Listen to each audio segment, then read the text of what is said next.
Hi, I'm Arthur, and you're listening to the 200th episode of Two Broads Talking Politics. Enjoy!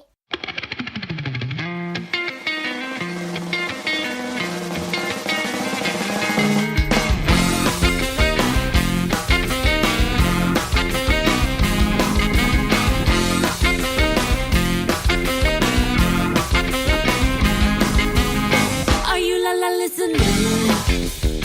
He just repeated the words that came out of her mouth. Now they're listening, like they're just hearing it for the first time now. Are you listening? He interrupted her expectation. Listen to him tell her everything that she already knows. Oh, watch her see with that smile like a pro. Hey everybody, welcome back to Two Broads Talking Politics. As usual, I am one of your hosts, Sophie, and I'm here with your other co-host, Kelly. Hey Kelly. Hey, Sophie. So this is our 200th episode. Yay! That's kind of amazing. It's very amazing. I don't think, not that I doubted us, but I don't know that I had thought that we would have a 200th episode. It helps that I went a little crazy with a lot of episodes per week. Well, and it got really crazy right around the midterms where we were turning out a lot of them. So Yes. But yeah, I mean, I think it's pretty incredible that we've been able to do this, but also that people have wanted to keep talking to us. I mean, you know, we we can't do 200 episodes if there aren't at least 200 people who want to talk to us. So True story. I think that's pretty incredible, and it's so I'm so grateful for everyone who's taken a chance on us and been willing to come on the podcast and talk to us. yeah. Well, what are some of your favorite memories of being on this podcast? Oh wow. I know it's kind of hard to narrow it down, but Yeah, I mean, I think back, and I think the very first person who we didn't know who was willing to come on the podcast is somebody we weren't already friends or family members of, was Anita, who came on, oh gosh, it was way back, like episode 9 or something. We were talking about voting, and she's in Kansas and is very opposed to the cross-check system. And, you know, it was just one of those, like, I saw her on, I don't know, Twitter or something and sent a message, not knowing who she was, thought she's never going to say yes, and she agreed to come on. And I think from that, it sort of gave us the confidence to say, you know what, we can ask strangers. We can do this. So I think that was sort of the beginning of, you know, really feeling like we were sort of coming into something. Mm-hmm. What about you? What's among your favorite? It's so hard. I guess the high point for me has so far been the live show during the midterms. That was just, I don't know, the moment where everything sort of got real. Yeah. And where the things that we were doing started to really have this clear real-world impact for me, sitting down and watching how many of our guests were winning their elections, some of whom were not really expected to win their elections, like Kendra Horn. It was really just the moment where I realized that we weren't just doing this for fun and that it was actually like making a difference in the world. So, yeah, definitely. And I think, you know, one of the ways that people may not sort of know behind the scenes that things happen is, you know, we've got several people that we sort of interact with a lot who are doing things like postcarding groups or sending text messages for candidates. And there's a lot of back and forth that I think people might not realize that, you know, someone will say, oh, I heard this great guest on your show. Can you reach out to them and see if they'd like my group to do texting for them? Or vice versa. They're doing postcards for a candidate and say, hey, would you like to have this person on the podcast? And those relationships have become really meaningful and really fruitful. And I think that helps it feel like what we're doing matters. Mm-hmm. And I have to say, runner-up is your episode, the very first interview you did with Tony the Democrat, because getting involved with Postcards to Voters has been amazing and is one of my favorite things to do politically now. So it changed my life, and I wasn't even in that episode. So still far and away our most listened to episode. I think every day somebody new finds that episode and listens to it. So it's pretty great. It's a pretty great episode. If you haven't heard it, you should go back, check it out. It's way, way back. It's like episode 15, I think. It's way back there. Yeah, I think it's been really tremendous, and it's really fun then later to see people that we have talked to who, as you said, win their elections. That's really fantastic. Or I see people, sort of launching things that they talk to us about.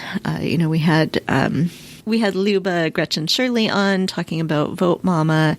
And then, a few weeks later, she's launching it with Hillary Clinton. It's like, wow, that's so incredible. So there have been some just really tremendously good moments like that. So I'd say really proud of what we've accomplished here. Yeah, I agree. And I've really sort of along the lines of Vote Mama, I've been enjoying watching Spread the Vote. Yes. Get bigger and bigger and bigger and go more places. So that's been a really exciting thing to watch happen. Yeah, definitely. And, I think one thing listeners may notice here is that, we're talking about sort of a lot of things that kind of happen off air, right? Like lots of relationships that we've built and groups that we've helped connect with each other. And, we really want to hear from people. I think that's one of the best things ever is when someone, tweets out, oh, I listened to this episode and I loved it, or I got a lot out of it, or now I'm going to donate to this candidate. And, we love that. But, also we want to hear from you if there's things you think we didn't do as well, or kinds of candidates you'd like to hear more from. It doesn't mean we're going to change for every whim that everyone has, but we really do want to hear feedback. And so never hesitate to, we're pretty accessible. Twitter DM, email, voicemail, Facebook message, whatever you want to do, you'll reach us, and we respond pretty quickly. All right. Well, I think the other thing I'd like to do is give some big thank yous to people who've been really instrumental in this. We recently launched a series of episodes with Rebecca Sive. We're partnering with her on this Vote Her In. And that's been really great. I think it's been really fun to think about having a woman president and what that would mean. And so just want to thank Rebecca for very early on agreeing to come on the podcast and then remaining in contact with us and sort of believing in us along the way.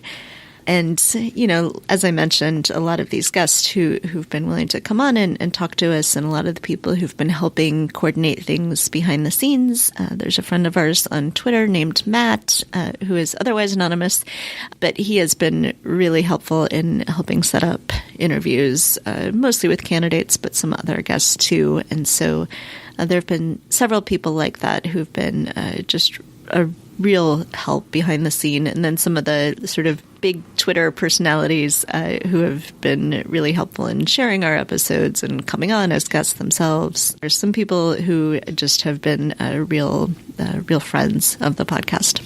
And thanks to our listeners. Thank you for listening and supporting us and, coming back week after week. We really appreciate it. And as Kelly said, if you have any feedback for us, let us know. Big thanks to Sophie's mom, who is probably the only person other than us who's listened to every episode. She has listened to every episode, so shout out to Nesha. Good job. And also huge thank you to my husband, Matthew, who does the lion's share of childcare and housework and food preparation in our house, and just cheerfully goes along with it when I say, bedtime's on you tonight. Well, maybe not always cheerfully, but... but goes along with it. And agrees to it. So, yes, huge thank you to Matthew. And thank you to Adam, my husband, for, putting up with all the times I say, I'm going to be upstairs for 20 minutes, and then I come down an hour later. He's like, how long was that interview? Some people are really interesting. What can we say? They really are. So what you're going to hear on the rest of this episode is we've asked some friends of the podcast to give out some calls to action. So one of the things we've tried to do from basically the beginning is try to come up with things people can actually do. And sometimes that just means, where can you donate money? But, I very much feel when I listen to other podcasts sometimes, there can be really incredible analysis and things, but I always want to go, okay, but what can I do about it? Mm-hmm. And so that's something that, we've always wanted to focus on. I'm the kind of person who leaves meetings at work with like a list of, okay, here are the 3 things I need to do as soon as I get back to my desk, and here's who I talk to about them. And so that's kind of what this episode is. Here are some things you can do right now today. And we've got just incredible people who are just dedicated to certain issues and have a lot of great resources. So I hope you listen through those. They're really great. And I'll also put on our website kind of a list of those things that they talked about, so you don't have to write them down as you're listening. All right. Well, happy 200th, Sophie. You too, Kelly. And if you have ideas for episodes you want to hear, don't hesitate to reach out to us. I have a lot of sort of constant ideas going on in the back of my mind about things we'd like to talk about. If you have any connections to presidential candidates, our main focus, of course, is not presidential politics, but, we're willing to interview presidential candidates if they'd like to come on. Hillary Clinton, if you're out there. Hint, hint. But everybody just enjoy the rest of the episode, and we'll see you again next week with lots more exciting stuff. Congratulations to Broads Talking Politics. This is Red T. Raccoon, and I wanted to share with you some information about how you can go and help veterans. Veterans Day should be every day. I want to give you a few examples of things that you can do to support veterans. The first being learning about and supporting bills that strengthen the Department of Veterans Affairs, bills that also protect our veterans and military from environmental and occupational hazards, and also anything that goes and expands medical research for our veterans. I want you also to be an active part of veteran suicide prevention. You can do this by understanding the signs and symptoms of depression and suicide. Also by sharing the Veteran Suicide Hotline on social media to get more exposure to veterans that may be in a crisis. Finally, most importantly, I want you to go and engage with a veteran. Take some time out to go and talk to them. Maybe take them out to dinner, have a coffee, share a smile. I want you to ask about their lives, ask about their service. Find out more about them. Show them that you care. As a veteran myself, I want to thank you for all your support and everything that you've done for veterans. And I look forward to more episodes in the future. Hey, this is Jamie coming to you live from Utah. Most people have not heard about the 2020 challenge, but I want to encourage everyone who's listening to this podcast to take the 2020 challenge. Super easy. Register 20 of your friends to vote. Then get them to register 20 of their friends to vote. Because we all know that the best way to get people out to vote is through your personal connection. Tell them why you vote. Tell them why their vote matters. Every state House district, every state Senate district, every governorship, lieutenant governor, attorney general, secretary of state, Senate, presidency, your vote matters. So I am encouraging everyone to take the 2020 challenge. See you at the polls. Hi there, it's Peter Morley, your patient advocate. Pre-existing conditions are again at grave risk. We all need to speak up and have our voices heard by our legislators. Whether you live in a blue or a red state, or whether you are a patient, caregiver, or someone with a pre-existing condition, your members of Congress need to hear from you. All it takes is a few minutes to call them and simply let them know, protect our pre-existing conditions. That's all you have to say. Please call the Congressional Switchboard at 202-224-3121 and speak with your 2 senators and House representative. 130 million people with pre-existing conditions are at risk. Thank you always for your advocacy. Hey folks, it's Travis Akers here. I want to first congratulate Kelly and Sophie on their 200th episode of Two Broads Talking Politics. What an amazing milestone and achievement. I truly enjoy this podcast and the education I've gained from it, from your guests and from yourselves. Congratulations on a job well done. Kelly asked me recently if I would come on for the 200th episode and speak briefly about getting into politics and jumping into a campaign and what the process looks like. So myself, I am actually currently in an exploration period of looking into running for office in 2024. And I know that is way down the road and it sounds like it's far away. But for anyone who's considering getting into politics or running for an elected position, it's very important that you think long term and you're thinking ahead. And while there's no cookie cutter process and there's no specific method in which to run, you have to tailor your needs to the race that you're looking into entering or for the position in which you are seeking to hold or to become elected into. So I would recommend first to discuss with your family and close friends and share with them what your ideas are, what you're thinking about, and get feedback from them. It's going to be important that you have buy-in from those people because they are going to be your primary support during the election process. So first you need to discuss it with your family and close friends to make sure that this is the right thing for not only yourself, but for them as well. And then you need to know why you're running. Why are you seeking the office that you want to run for? Why are you looking to get involved?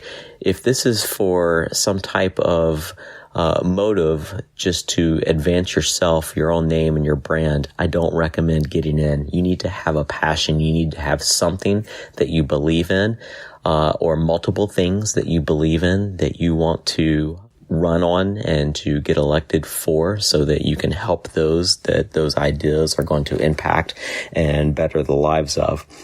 Another step that you want to do is you need to research the laws of whether it's a state position, a local position, or even a national position. You need to research the laws and understand the election law for the position you're running for. I would recommend that you contact your board of elections or a supervisor of elections and speak to them as well to ensure you have a comprehensive understanding of the process and what it's going to require for you to be able to step into the political realm.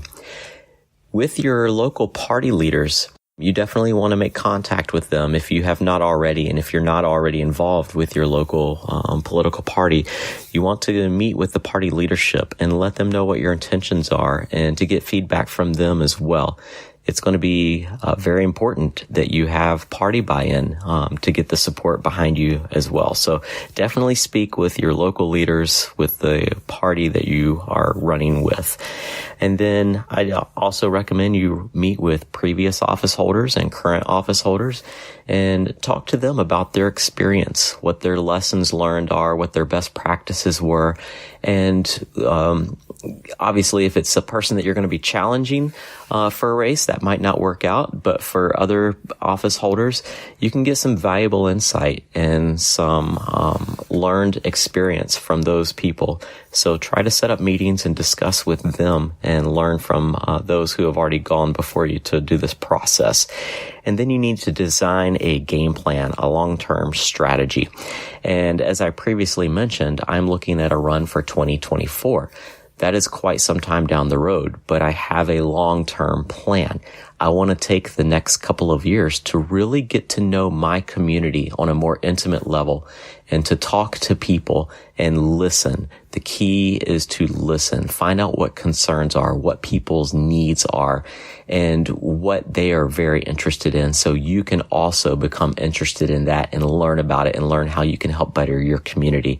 So design a strategy that is going to help you get involved with the community more, that is going to help you to learn more about your neighbors and those that you would be representing if elected. These are very important things that you need to do. And with the involvement and learning from your community, You want to discuss with business leaders, faith leaders, community leaders, nonprofits, educational leaders, your law enforcement and first responders, and definitely engage with those folks to find out what it is that they care about so you can care about it too, because you are going to be representing these people in office. It can seem a bit overwhelming. It can even be intimidating. So if you're thinking about getting into it, again, make sure that you are getting into it for the right reasons. Know why you're running and discuss it with your family. But have a plan and have a passion. Don't just stay behind the curtain. If you feel like this is what you are being led to do and this is your purpose, it's time to bust through and hop onto the stage.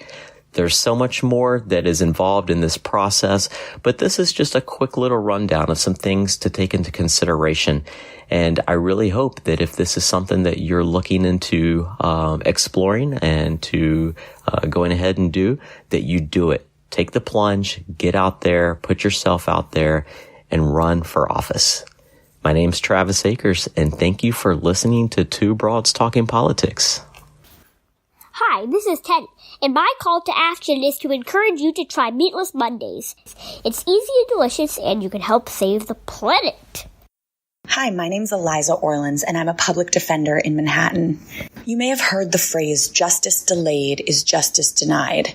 Well, people sit in jail every day and wait months, if not years, on end to get their day in court. You probably have heard of the case of Kalief Browder in New York. Kalief was a 16-year-old kid accused of the theft of a backpack and its contents, including a camera, $700, a credit card, and an iPod Touch. Browder was kept on Rikers Island in jail for 3 years, spending almost 2 of those years in solitary confinement. He couldn't post $3,000 bail. He was released when the prosecutor's case was found lacking in evidence and witnesses. Their main witness had left the United States. After his release, Browder committed suicide by hanging himself on an air conditioning unit outside his bedroom window at his mother's home. Many say his death was the result of the mental and physical abuse sustained in jail. His case has been cited by activists who call for reform of the New York City criminal justice system. Bail siphons money away from individuals and families struggling to make ends meet and presents those who can't pay with a cruel choice: plead guilty as charged or go to jail. Every year, millions of Americans are incarcerated simply because they can't post bail, including 45,000 people in New York City alone. Almost 2/3 of the people in jail in the United States are being detained while they await trial. They're not serving time as a punishment. They've been found guilty of no crime. Instead, in the majority of cases, money is the barrier to freedom. People languish in jail because the bail amount far exceeds what they and their families can afford. Their poverty alone imprisons them. The result is a 2-tiered system of justice, one for those who have and one for those who do not. The inability to afford bail forces people to plead guilty just to get out of jail, even when they're innocent or in cases that are weak or involve unlawful arrests. If they don't, they may spend months behind bars awaiting trial. And while pleading guilty lets them go home, they carry a criminal record for life. Poverty robs them of the presumption of innocence and their right to a fair trial. The damage doesn't end with a guilty plea. Bail pushes already struggling families further into the margins of society. Even a short stint in jail can mean the loss of a job, eviction, or deportation. Those who can scrape together the money may be forced to choose between paying bail and paying rent, or buying any number of things they and their families depend on. Bail destroys lives. We see the stark inequities bail causes every day in New York City. Rikers Island is filled with presumptively innocent individuals locked up solely because they cannot afford bail. Bail is a primary driver of mass incarceration, wastes public funds, and intensifies racial and economic inequalities here in New York and across the nation. I hope that reform is on the horizon. We need to end broken windows policing and police quotas. We need open file discovery and meaningful speedy trial statutes, and we need to end cash bail. But in the meantime, I'm calling on you to make a donation to your local bail fund. Here in New York, we have the Brooklyn Bail Fund and Liberty Bail Fund, and they help secure the freedom of New Yorkers who would otherwise be detained pre-trial due to their poverty alone. So I call on you to help out, and thank you so much. This is Frida Ajet, founder of Courage to Run, the nation's first nonpartisan 5K and party celebrating the rising wave of women lacing up, getting civically active, and running for office. Quite literally. So last year, like many of you, I was watching the number of women filing to run for office, seeing the number just going up and up, tick, tick, tick, tick, tick, tick, tick. And I thought, this is a BFD. We need to do something really positive about this. So no matter who you are and how you identify, with the Courage to Run, we are creating a space that really celebrates women, cheers them on to finish strong, and builds a vital new set of skills to be healthy and lead effectively in civic life today. Because when we think about it, today's political leaders need a strong inner game that strikingly resembles that of an endurance athlete.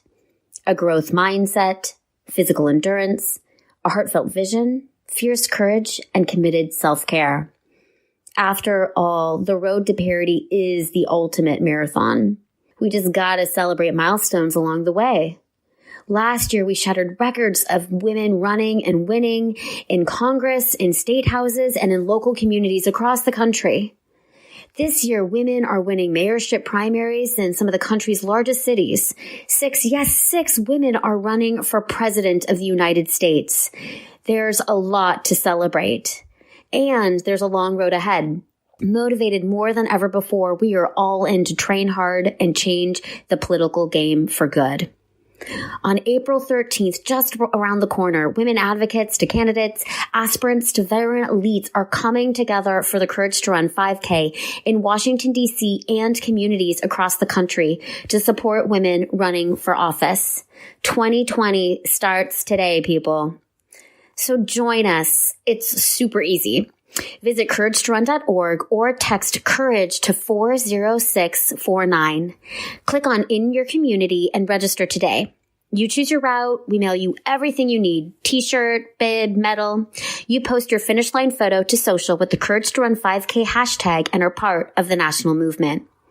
Last year, people ran in support of women running in 65 cities across 25 states. We're going for a new PR, which means personal record and runner speak. This year, Courage to Run's large and small are forming to show our collective strength, unwavering support, and to recharge together for the races ahead. Women are running solo as their morning workouts before a marathon of daily responsibilities. Moms and daughters are using it as an opportunity to bond. Candidates are teaming up as a sign of camaraderie. College campuses are organizing clubs.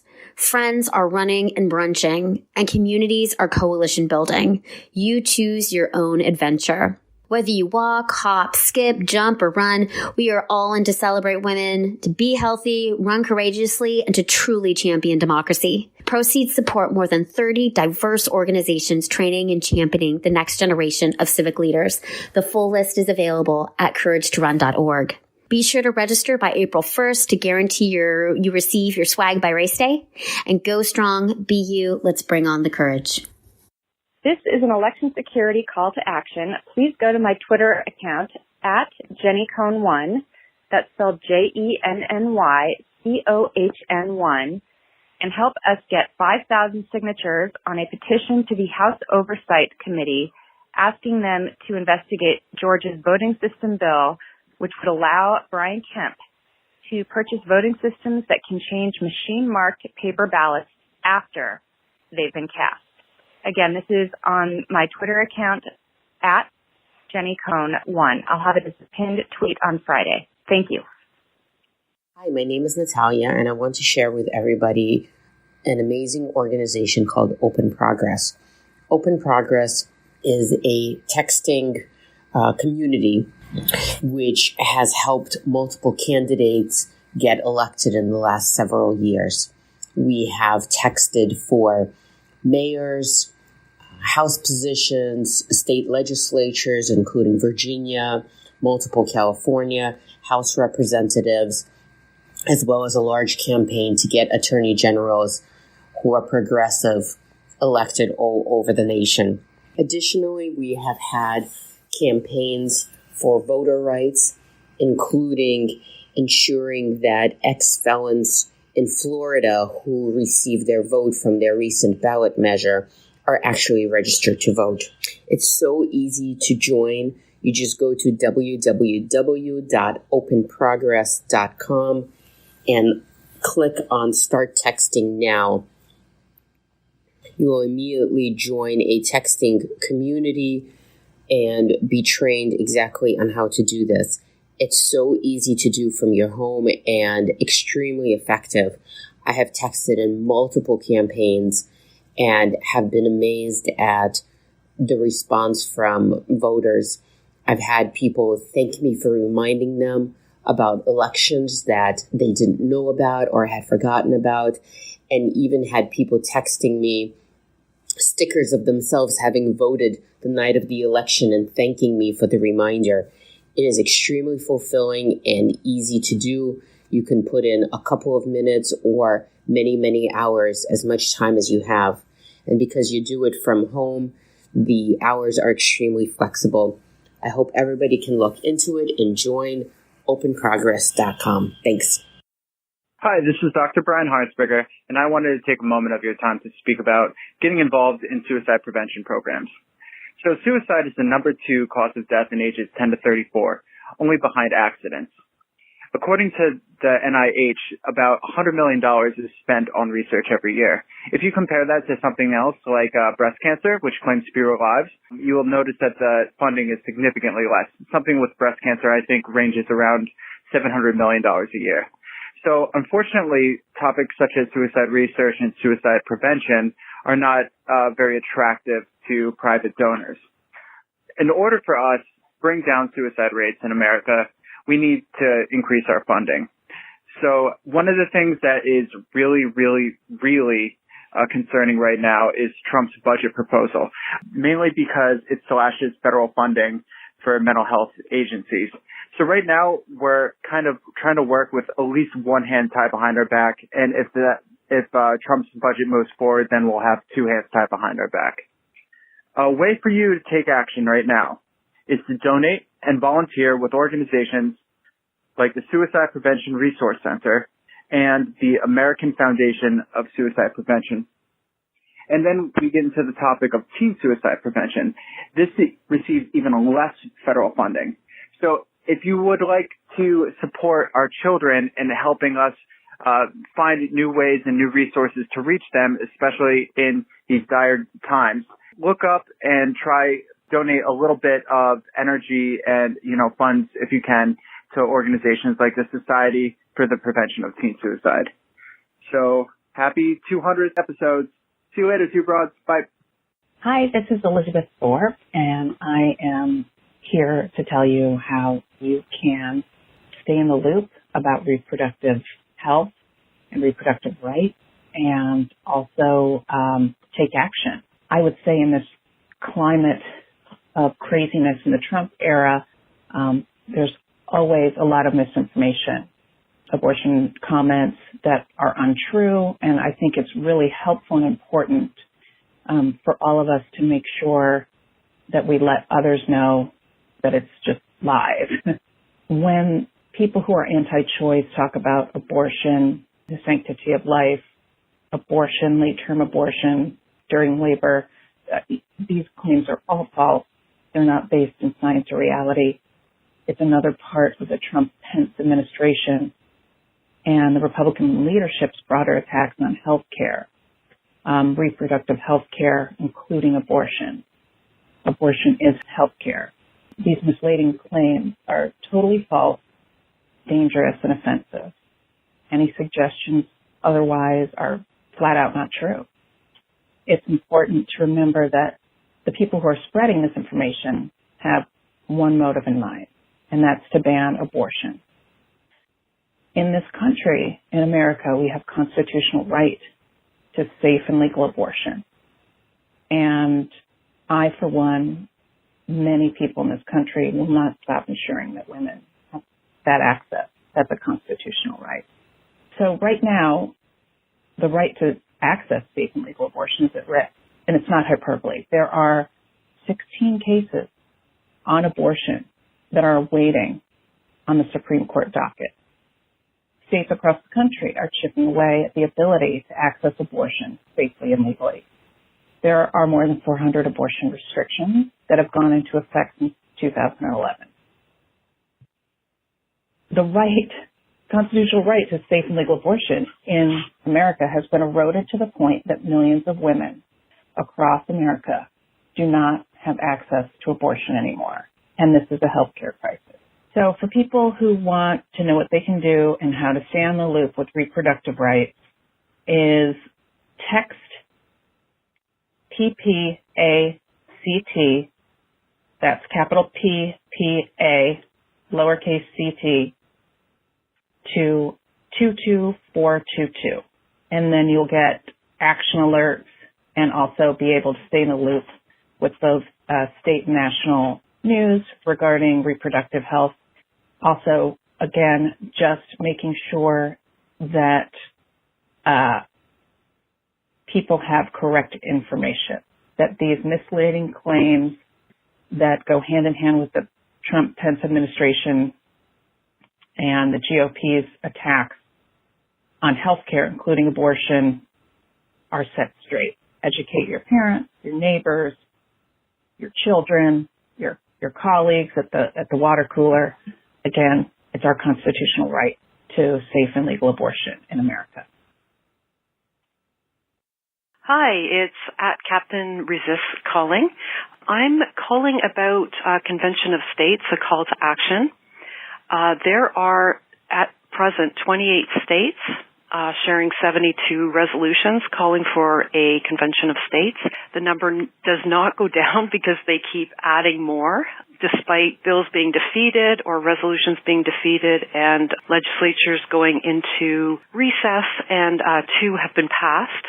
So my call to action, there's actually 2 that are extremely urgent. They're up for final vote. Those are in Arizona and Georgia. And there are 4 resolutions, or 4 states that have resolutions in the first chamber. They are shoving these through as fast as they can. So Hawaii, Kansas, Missouri, and Mississippi. All information required is at NoConConTracker. That's hashtag NoConConTracker. And I can just give you a quick rundown. In Arizona, Hawaii, and Mississippi, and Missouri, constituents need to call their senators and demand that that ConCon resolutions be blocked. And in Georgia and Kansas, they are in the House. So Georgia and Kansas constituents need to call their House reps.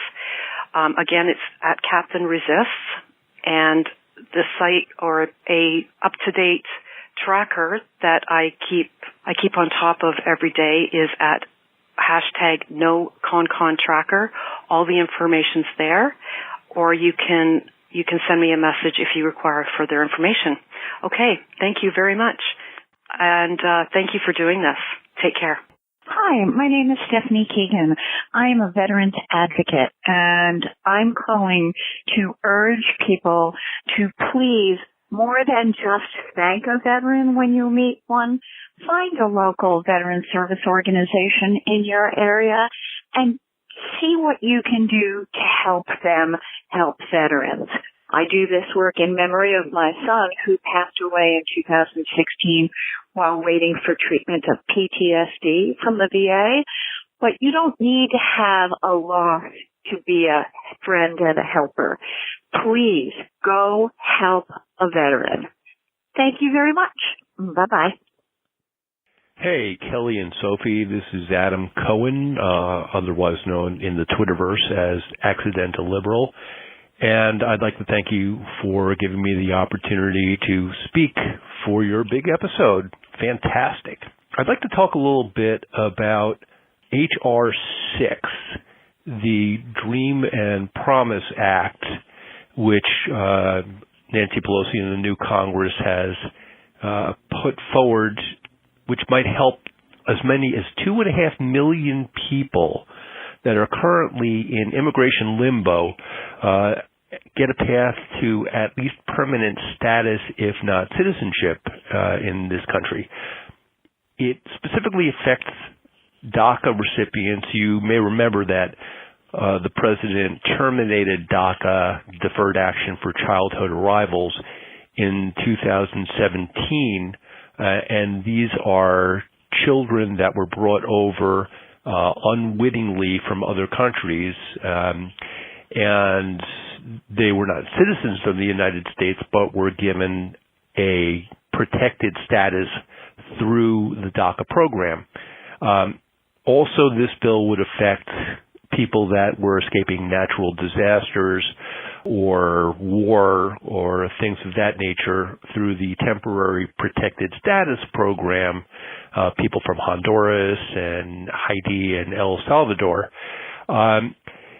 And they have been here for decades, but unfortunately the Trump administration has terminated that program as well. So they are in limbo, and just imagine the thought of knowing essentially America as your only home for decades and being told you're going to be sent back to a place with which you now have no connection and may not even speak the language. That certainly applies to the DACA kids. For all intents and purposes, they consider the United States to be their home, and in some cases didn't even know that they weren't actually citizens. So I would urge everybody to call their senators to have them support H.R. 6, the Dream and Promise Act, and the Senate switchboard is 202-224-3121. Again, 202-224-3121. I am a board member of Lawyers for Good Government, and one of our focuses has been immigration and DACA, and with people applying for asylum down at the southern border and separated children as well.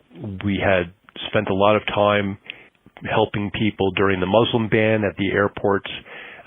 We did help people apply for DACA renewals after the president terminated the program, and we do have a program that has been going strong for months since the president has been separating children at the southern border.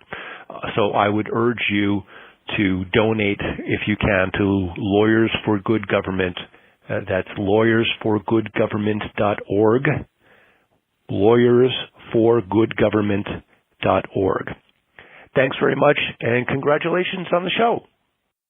Hi, Two Broads. Okay, so in the current times with Trump pushing the anti-Muslim agendas, and especially in the wake of the awful shooting at the mosque in Christchurch, one action that Postcards for America is asking for is for everyone to contact their own congressfolk to support the Freedom of Religion Act, H.R. 590. In the House. It provides that an alien may not be denied admission or entry to the United States or other immigration benefits because of the alien's religion. You'd think that since freedom of religion is one of the foundations on which America is based, this would be a given, but there it is. People can find details, addresses, and suggested messaging if they would like at postcardsforamerica.com or in the Postcards for America Facebook group. Thank you for all you do. Bye. Hi, this is Robin from Virginia, and I wanted to wish Two Broads Talking Politics a very happy 200th episode. Also, I have a very special call to action. This week, we have seen a hero emerge on Twitter. We have seen something that I think we all needed with stress that we deal with every day when we're going up against the Trump administration. I would like to put out a call to action. If you're not already following Devin Nunes Cow, you really need to. So it's at Devin Cow, and that's DEVINCOW. I find it very moving, and I think you will too. Thanks, you guys. Thanks for listening to Two Broads Talking Politics. Our theme song is called Are You Listening? Off of the album Elephant Shaped Trees by the band Immunuri, and we're using it with permission of the band. Our logo and other original artwork is by Matthew Weflin and was created for use by this podcast.